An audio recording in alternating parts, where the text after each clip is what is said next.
নমস্কার বন্ধুরা, education culture electrical YouTube চ্যানেলে তোমাদের প্রত্যেককে স্বাগতম। তো আজ 9 July 2026 WBSCT third semester electrical engineering স্টুডেন্টদের জন্য অ্যানালগ অ্যান্ড ডিজিটাল ইলেকট্রনিক্স যে সাবজেক্টটা রয়েছে তার প্রথম ক্লাস এনেছি।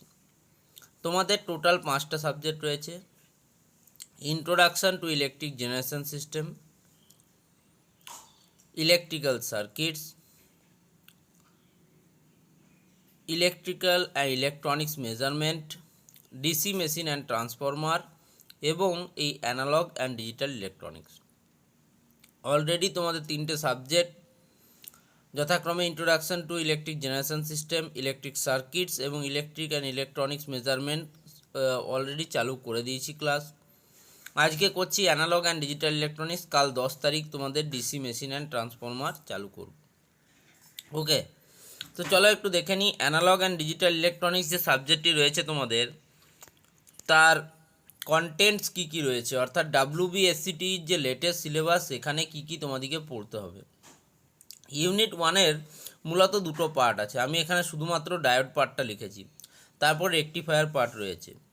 তো ডায়োড পার্টটাতে আমাদেরকে কি পড়তে হবে, দেখো জিনার ডায়োড। আমাদেরকে 1 নাম্বার যে শিডিউল রয়েছে বা ইউনিট রয়েছে সেটা হচ্ছে ডায়োড, তার আন্ডারে আমরা 1.1-এ পড়ব জিনার ডায়োড। জিনার ডায়োডের আমরা কনস্ট্রাকশন পড়ব, সিম্বল পড়ব, সার্কিট ডায়াগ্রাম দেখব for characteristics of zener diode, forward and reverse biasing, zener and avalanche breakdown. আর কি দেখব, জিনার ডায়োড স্পেসিফিকেশানস দেখব, যেমন zener voltage, power dissipation, break over current, dynamic resistance এবং ম্যাক্সিমাম রিভার্স কারেন্ট, এগুলো আমরা দেখব। তো এই যে জিনার ডায়োড, এটা নিয়ে পড়ার আগে আমাদেরকে ডায়োড সম্বন্ধে কতগুলো কথা জানতে হবে, যে ডায়োড কাকে বলে। এবং ডায়োড জানার আগে আমাদেরকে কিন্তু সেমিকন্ডাক্টর ফিজিক্স সম্বন্ধে একটু জানতে হবে। তাই যেহেতু আজকের ক্লাসটা তোমাদের প্রথম ক্লাস, তাই আমি একটু জাস্ট ডায়োডের ইন্ট্রোডাকশান দেবো। আজ কাল মানে তোমাদের যবে যবে নেক্সট ক্লাস হবে, ধরো অ্যানালগ অ্যান্ড ডিজিটাল ইলেকট্রনিক্সের পরবর্তী ক্লাস আমি কাল করাচ্ছি বা পরশু করাচ্ছি, তো সেখানে আমি এখন 2-3টে ক্লাসের ডায়োডটাকে তোমাদেরকে বোঝাবো, তারপর আমরা জিনার ডায়োডে প্রবেশ করব। কারণ ডায়োডেরই একটা কিন্তু বিপরীত কিছু ধর্ম রয়েছে জিনার ডায়োডের মধ্যে, তাই আগে ডায়োড কি না জানলে কিন্তু জিনার ডায়োডে পৌঁছানো মুশকিল। ঠিক আছে, তো চলো আজকের আমাদের ক্লাস 1, আমাদের প্রথম ক্লাস, আমরা আলোচনা করি ডায়োড নিয়ে।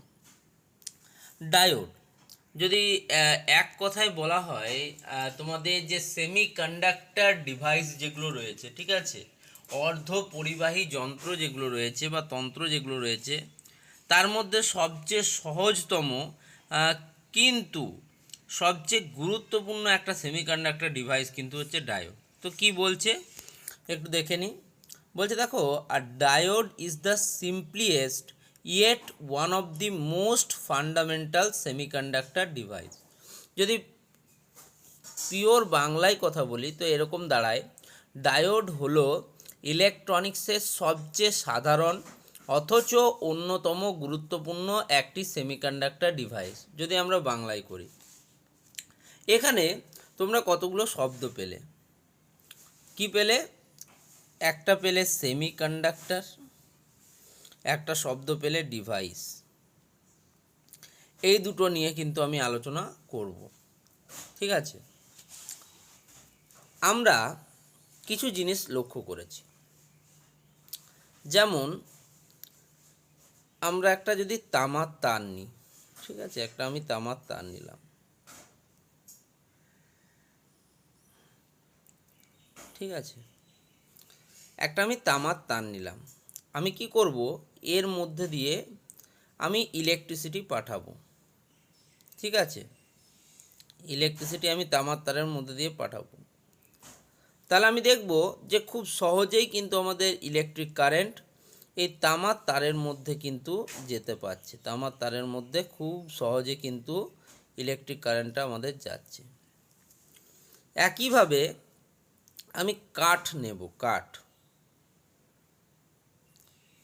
নেব এবং চেষ্টা করব তার মধ্যে দিয়ে ইলেকট্রিক কারেন্ট, শুকনো কাঠ ভালো করে লিখছি, দেখো, শুকনো কাঠ নেব এবং তার মধ্যে দিয়ে ইলেকট্রিক কারেন্টটাকে পাঠাবার চেষ্টা করব।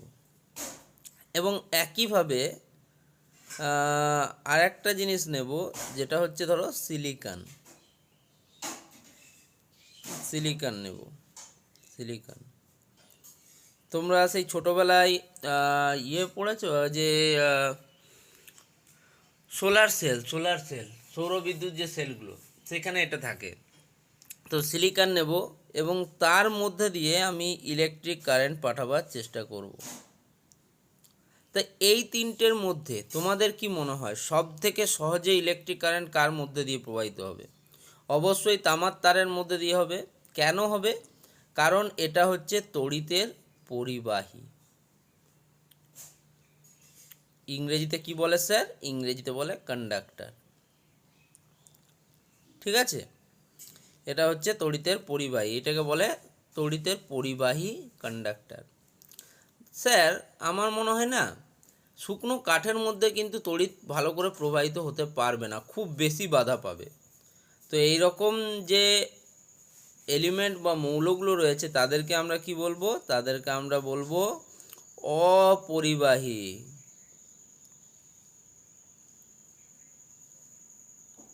ইংরেজিতে কি বলবো স্যার?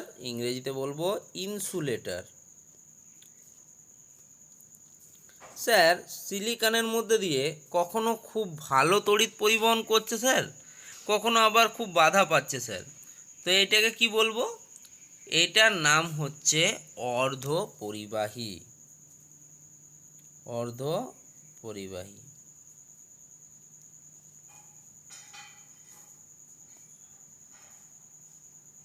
ইংরেজিতে কি বলবে স্যার? ইংরেজিতে বলবে semiconductor.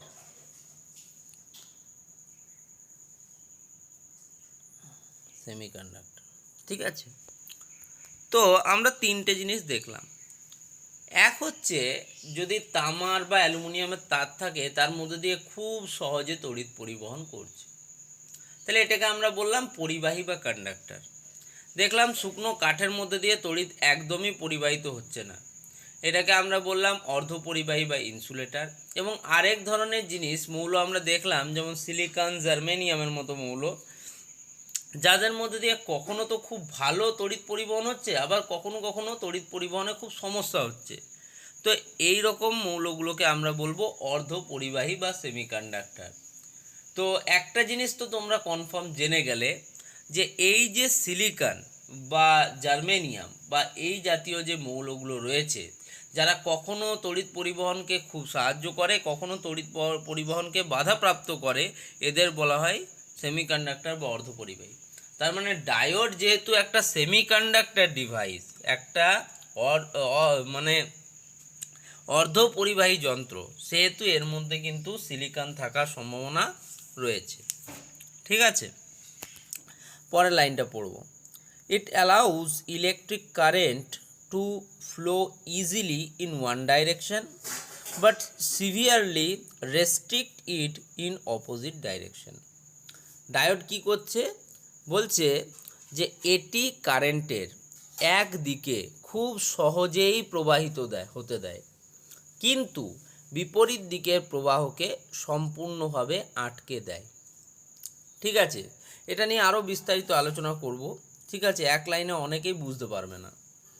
Two truly understand how it does this, we have to look at the quantum level of materials. এই যে মৌলতত্ত্ব রয়েছে, এটি কিভাবে কাজ করে তা বুঝতে হলে আমাদের প্রবাহ তত্ত্ব এবং অভ্যন্তরীণ গঠন বা কোয়ান্টাম স্তরে কিন্তু যেতে হবে। এবার এই যে বললাম যে পরিবাহী, অর্ধপরিবাহী এবং অপরিবাহী, এই যে তিন ধরনের পদার্থ রয়েছে, ঠিক আছে।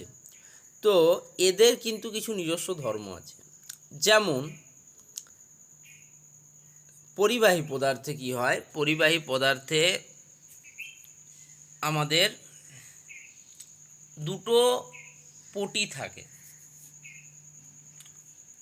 একটাকে বলা হয় যোজ্যতা পটি, ভ্যালেন্স ব্যান্ড, একটাকে বলা হয় পরিবহন পটি, যেটাকে বলা হয় কন্ডাকশন ব্যান্ড। ঠিক আছে, আশা করছি তোমরা এগুলো সব পড়ে এসছো। যদি তুমি বর্তমানে ইলেকট্রিক্যাল ইঞ্জিনিয়ারিংয়ের স্টুডেন্ট হও, তাহলে তুমি হয় ক্লাস 12 পাস করে এসছো সায়েন্স থেকে, অথবা তুমি ডিপ্লোমাতে ফার্স্ট ইয়ার পড়ে সেকেন্ড ইয়ারে এসছো। তো সেক্ষেত্রে দুটো বর্ষের স্টুডেন্টদেরই এটা জানা উচিত। সেমিকন্ডাক্টর বা এই যে পদার্থ নিয়ে এটার কিন্তু আলাদা তোমাদের পুরো সিলেবাসে ছিল, ঠিক আছে। তবুও না বুঝতে পারলে আমি তো আছি। তো এই যে যোজ্যতা পটি বা ভ্যালেন্স ব্যান্ড এবং কন্ডাকশন ব্যান্ড, এই পরিবাহী পদার্থের ক্ষেত্রে কিন্তু এটা যে তাদের মধ্যেকার যে ডিস্টেন্সটা, দূরত্বটা, সেটা কিন্তু অত্যন্ত কম থাকে। ফলে খুব সহজেই যোজ্যতা পটির যে ইলেকট্রনগুলো আছে সেগুলো কিন্তু তোমার পরিবহন পটিতে যেতে পারে। আবার একইভাবে যোজ্যতা পটির হোলগুলো, পরিবহন পটির হোলগুলো যোজ্যতা পটির ইলেকট্রন দ্বারা খুব সহজেই কিন্তু ভরে যেতে পারে, ঠিক আছে। সাপোজ আমি এরকম দেখাচ্ছি, ঠিক আছে। দুটোতেই তোমার ফ্রি ইলেকট্রন আছে, হোলস আছে, ঠিক আছে। তো একটু ইলেকট্রন বেশি আছে, হোলস কম আছে, ঠিক আছে। জাস্ট সাপোজ, ঠিক আছে। যোজ্যতা পটি, বাংলায় বলা হয় ভ্যালেন্সড ব্যান্ড, এটাকে বলা হচ্ছে পরিবহন পটি বা কন্ডাকশন ব্যান্ড, ঠিক আছে।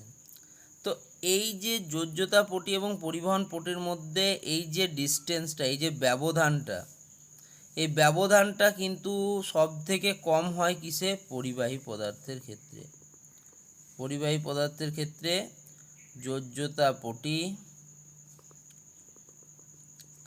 এবং পরিবহন পটির মধ্যে ব্যবধান সবচেয়ে কম। পরিবহন পটির মধ্যে ব্যবধান সবচেয়ে কম। পরিবহন পটির মধ্যে ব্যবধান সবচেয়ে কম।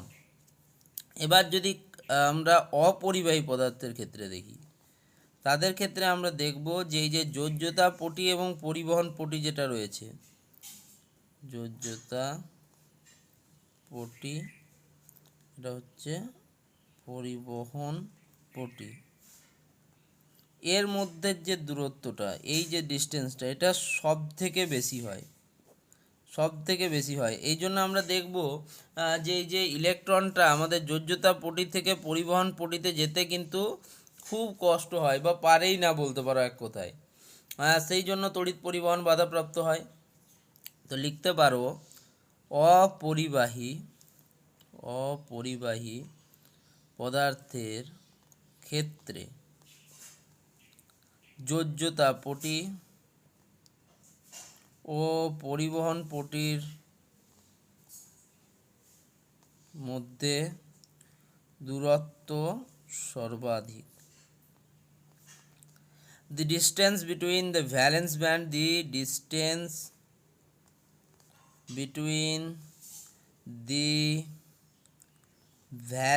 band and conduction band is maximum for insulators.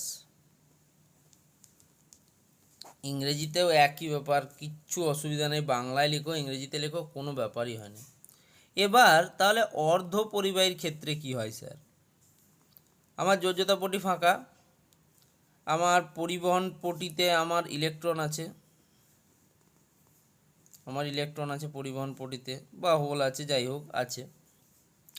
এবার এই যোজ্যতা পটি এবং পরিবহন পটির মধ্যবর্তী এমন একটা অংশ থাকে, ঠিক আছে। এই যোজ্যতা পটি আর এটা হচ্ছে আমাদের পরিবহন পটি, ইংরেজিতে লিখে দিচ্ছি ভাই, কন্ডাকশন ব্যান্ড। যোজ্যতা পটি, ভ্যালেন্স ব্যান্ড, আমি কোনো সংখ্যা লিখবো না এখানে, যেমন 5 ইলেকট্রন ভোল্ট বা 1.8 ইলেকট্রন ভোল্ট, তাহলে এখন বুঝতে তোমাদের অসুবিধা হবে। তাই এই যে যোজ্যতা পটি এবং পরিবহন পটির মধ্যবর্তী এমন একটা অংশ থাকে যেখানে যদি আমার ইলেকট্রনটা যায় তাহলে খুব সহজেই পরিবহন পটি সেটাকে অ্যাবজর্ব করে নিতে পারে। এবার এই যে যোজ্যতা পটি, এখানে যদি আমরা তাপ, টেম্পারেচার, চাপ, প্রেসার ইত্যাদি প্রয়োগ করি যোজ্যতা পটির ইলেকট্রনের উপরে, তাহলে খুব সহজেই সেটি কিন্তু পরিবহন পটির দিকে চলে যায়, বা এই যে ব্যারিয়ারটা রয়েছে সেই ব্যারিয়ারের মধ্যে চলে যায় এবং পরিবহন পটিতে ইলেকট্রনগুলো যেতে পারে। অর্থাৎ বাইরে থেকে আমরা যখন এক্সটার্নাল কিছু অ্যাপ্লাই করি, এক্সটার্নাল কোনো ফোর্স অ্যাপ্লাই করি, এক্সটার্নাল কোনো তাপ, চাপ এগুলো অ্যাপ্লাই করি, তখন যোজ্যতা পটির ইলেকট্রনগুলো পরিবহন পটিতে খুব সহজে চলে যেতে পারে। ঠিক আছে, এটা কিন্তু হয়ে থাকে, বুঝলে? তো এইরকম কিন্তু জিনিসটা হয়, তোমাদের যোজ্যতা পটির ইলেকট্রনগুলো খুব সহজেই পরিবহন পটিতে যেতে পারে যদি আমরা বাইরে থেকে কোনো কিছু এক্সট্রা প্রয়োগ করে থাকি। তো এটার জন্যই কি হয়, এটার জন্যই আমাদের কিন্তু অর্ধপরিবাহী পদার্থ, কখনো ধরো আমরা যদি আমরা বাইরে থেকে কিছু না প্রয়োগ করি তাহলে খুব কঠিন যোজ্যতা পটির ইলেকট্রনগুলোকে পরিবহন পটিতে যাওয়া। আবার যদি আমরা বাইরে থেকে সহজে কিছু অ্যাপ্লাই করে দিই তাহলে খুবই সহজ যোজ্যতা পটির ইলেকট্রনগুলোকে পরিবহন পটিতে যাওয়া। তো এই জন্য যখন আমরা বাইরে থেকে কিছু অ্যাপ্লাই করছি না, ঠিক আছে, তখন কিন্তু আমার যোজ্যতা পটির ইলেকট্রনগুলো যোজ্যতা পটিতেই থাকছে, তখন এটা কুপরিবাহীর মতো আচরণ করছে। যখন আমরা বাইরে থেকে কোনো ফোর্স এক্সটার্নাল কিছু দিচ্ছি আমরা, তখন সেটা কি করছে, তখন যোজ্যতা পটির ইলেকট্রনগুলো পরিবহন পটিতে চলে যাচ্ছে।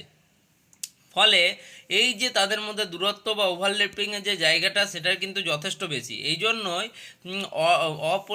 অর্ধপরিবাহী পদার্থ কিন্তু কখনো পরিবাহী পদার্থের মতো আচরণ করছে, কখনো অর্ধপরিবাহীর মতো আচরণ করছে। এগুলো নিয়ে আমি আরও তোমাদের ডিটেলসে বোঝাতে পারি, তবে আশা করি এই লেভেলে এসে তোমরা এই সমস্ত সম্বন্ধে ওয়াকিবহাল রয়েছো। তখন অনেকেই যদি জানো জিনিসগুলো তখন আমাকে বলবে যে স্যার একদম আপনি বেসিক্স থেকে পড়াচ্ছেন, কিন্তু বেসিক্স থেকেই আমার পড়াবার ইচ্ছা রয়েছে তোমাদের। বাকি তোমাদের রেসপন্স কীরকম থাকে দেখছি। হ্যাঁ, তো আমরা আলোচনা করব পিএন জাংশন। ঠিক আছে, পিএন জাংশন এবং তার যে ফিজিক্স রয়েছে, ঠিক আছে, মূল পদার্থবিদ্যা রয়েছে পিএন সংযোগের, সেটা নিয়ে কিন্তু আলোচনা করব। তো চলো শুরু করা যাক। PN junction, the physics behind the PN junction. The physics behind the PN junction. Most diodes are made from silicon. এই যে আমি কথা বলছিলাম সিলিকন নিয়ে, সিলিকন অর্ধপরিবাহী নিয়ে, তো বলছে যে বেশিরভাগ যে ডায়োডস রয়েছে সেগুলো কিন্তু সিলিকন দিয়ে তৈরি হয়। Pure silicon is not a great conductor. আমি বললাম আগেই যে পিওর সিলিকন বা বিশুদ্ধ যে আমাদের সিলিকন রয়েছে সেটা কিন্তু একটা ভালো পরিবাহী নয়। আমি আগেই বললাম অর্ধপরিবাহী বলা হয়। সো ইঞ্জিনিয়ার তো ইঞ্জিনিয়াররা কী করলো, বিজ্ঞানীরা কী করলো, তারা ডোপিং বলে একটা টেকনোলজি নিয়ে এলো। Dope it by intentionally introducing impurities to change its electrical properties. কী বলছে, বাংলা গোদা বাংলায় যদি বলি, তো বিশুদ্ধ সিলিকন যে একটা খুব ভালো পরিবাহী নয়, তাই এর বৈদ্যুতিক বৈশিষ্ট্য পরিবর্তন করার জন্য এর মধ্যে ইচ্ছাকৃতভাবে কিছু অশুদ্ধি বা ইমপিউরিটিস মেশানো হলো। এই পদ্ধতিকে ডোপিং পদ্ধতি বলা হয়। আমি যেটা বললাম, this creates two distinct type of materials, এবং এটা কি তৈরি করে, এটা তৈরি করে দুই ধরনের উপাদান। তো এই যে আমি বললাম যে যদি আমাদের যোজ্যতা পটির ইলেকট্রনগুলিকে বাইরে থেকে কিচ্ছু প্রদান করা হয় তখন যোজ্যতা পটির ইলেকট্রনগুলো খুব সহজেই পরিবহন পটিতে চলে যায়। তো বিজ্ঞানীরা দেখলো যে যখন আমরা বিশুদ্ধ সিলিকন ব্যবহার করছি তখন কিন্তু এই প্রসেসটা খুবই কঠিন হয়ে যাচ্ছে, অর্থাৎ যোজ্যতা পটির ইলেকট্রনগুলো খুব সহজে পরিবহন পটিতে যাচ্ছে না। তো তারা কি ভাবলো, তারা ভাবলো এক কাজ করা যাক, কোনো একটা অশুদ্ধি আমরা মিশিয়ে দিই তোমার যোজ্যতা পটিতে, যাতে যোজ্যতা পটি ইলেকট্রনগুলোর এমন অবস্থায় চলে আসে, বিশৃঙ্খল অবস্থায়, যাতে তারা খুব সহজেই পরিবহন পটিতে চলে যায় এবং আমাদের সিলিকন একটা সুপরিবাহী পদার্থের মতো বা পরিবাহী পদার্থের মতো আচরণ করে। তো এই যে অশুদ্ধি, আমরা কি অশুদ্ধি মেশাবো সিলিকনের মতো অর্ধপরিবাহীর ক্ষেত্রে, তো সেই যে পদ্ধতি বা এই অশুদ্ধি মেশানোর যে পদ্ধতি তাকে বলা হয় ডোপিং। ভালো করে বোঝো, একদম তাড়াহুড়ো করবে না, পুরো ভালো করে জিনিসটা বোঝো। যোজ্যতা পটির ইলেকট্রনগুলিকে কন্ডাকশন ব্যান্ড বা পরিবহন পটিতে নিয়ে যেতে গেলে বাইরে থেকে আমাদের এক্সটার্নাল কিছু প্রয়োগ করতে হয়। ইঞ্জিনিয়াররা ভাবলেন যে যেহেতু সিলিকন, বিশুদ্ধ সিলিকন তড়িতের পরিবাহী হতে পারছে না বা ভালো পরিবহন করতে পারছে না, তখন তারা সেই সিলিকনের মধ্যে বাইরে থেকে কিন্তু কিছু অশুদ্ধি অ্যাড দিলেন এবং সেই অশুদ্ধি বাইরে থেকে সংযুক্ত করার ফলে যোজ্যতা পটি থেকে পরিবহন পটিতে কিন্তু যাওয়ার ইলেকট্রন বা হোলের যাওয়ার যে প্রবাবিলিটি সেটা কিন্তু অনেকটা বাড়লো এবং সিলিকন একটা সুপরিবাহী পদার্থের মতো অবস্থায় আসতে পারলো। তো তাই জন্য কিন্তু দু ধরনের কিন্তু তোমাদের এলিমেন্ট তৈরি হলো। একটাকে বলা হয় পি টাইপ বা পজিটিভ টাইপ, একটাকে বলা হয় এন টাইপ বা নেগেটিভ টাইপ। পি টাইপ কি বলা হচ্ছে, যদি আমরা একটু সিলিকনের তোমার গঠনটা দেখি বা পারমাণবিক গঠনটা দেখি, আমি পরের দিন এটা নিয়ে আরও ডিটেলসে আলোচনা করব, সিলিকনের পরমাণু ক্রমাঙ্ক কত, বাকি এলিমেন্টগুলোর পরমাণু ক্রমাঙ্ক কত, এগুলো নিয়ে তো আলোচনা হবেই। পি টাইপ বা positive type, doped with elements like boron, creating an absence of holes, places where an electron could be, which acts like positive charges. তো যদি আমরা দেখলাম যে সিলিকন, তার আমরা জানি সর্বশেষ কক্ষে 4টে ইলেকট্রন থাকে, সেখানে যদি আমরা বোরনের মতো কোনো মৌলকে মিশিয়ে দিই, অর্থাৎ সিলিকনের মধ্যে যদি বোরন মিশিয়ে দিই, বোরনের সর্বশেষ কক্ষে 3টে ইলেকট্রন থাকে, তার মানে একটা ইলেকট্রনের ঘাটতি হচ্ছে। এই একটা ইলেকট্রনের যে ঘাটতি সেটাকেই আমরা বলে থাকি হোলস। তাহলে এখানে হোলস তৈরি হচ্ছে এবং হোলস কিন্তু মেজরিটি চার্জ ক্যারিয়ার হিসেবে কাজ করছে। ঠিক আছে, নেক্সট এন টাইপ বা negative type, doped with elements like phosphorus, creating an absence of free negatively charge electrons. কী বলছে, এন টাইপ বা নেগেটিভ টাইপ ফসফরাসের মতো উপাদান দিয়ে ডোপ করা হয়, যার ফলে প্রচুর মুক্ত বা নেগেটিভ চার্জযুক্ত ইলেকট্রন থেকে থাকে। আশা করি আজকের এই প্রথম ক্লাসটা তোমাদের ভালো লেগেছে। এই টপিকে আরও বিস্তারিত প্রবেশ করতে হলে তোমাদেরকে আমার কমপ্লিট প্লেলিস্ট ওয়াচ করতে হবে। অ্যানালগ অ্যান্ড ডিজিটাল ইলেকট্রনিক্সের প্রথমে তো এখন আমরা অ্যানালগ অ্যান্ড ডিজিটাল ইলেকট্রনিক্সের আজকে তো প্রথম ক্লাসই করালাম। ক্লাসগুলো করলেই তোমরা বুঝতে পারবে যে তোমরা কতটা এগিয়ে গেছো সাধারণ যে স্টুডেন্ট তাদের থেকে। ধন্যবাদ।